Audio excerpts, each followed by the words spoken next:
والسماء ذات البروج واليوم الموعود وشاهد ومشهود قتل أصحاب الأخدود النار ذات الوقود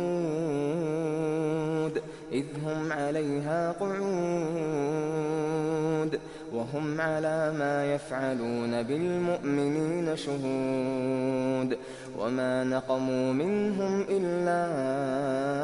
أن يؤمنوا بالله العزيز الحميد الذي له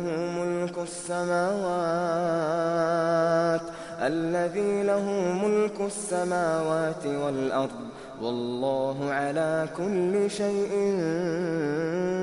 شهيد إن الذين فتنوا المؤمنين والمؤمنات ثم لم يتوبوا فلهم عذاب جهنم ولهم عذاب الحريق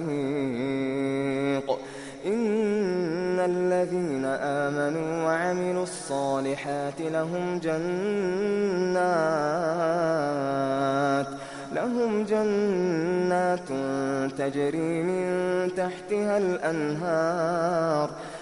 جنات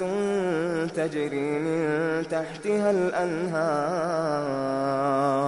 ذلك الفوز الكبير إن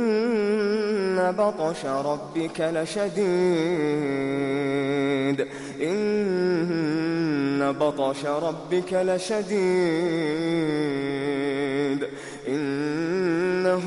هو يبدئ ويعيد وهو الغفور الودود ذو العرش المجيد فعال لما يريد هل أتاك حديث الجنود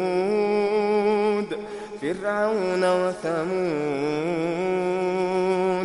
بل الذين كفروا في تكذيب والله من ورائهم محيط بل هو قرآن مجيد في لوح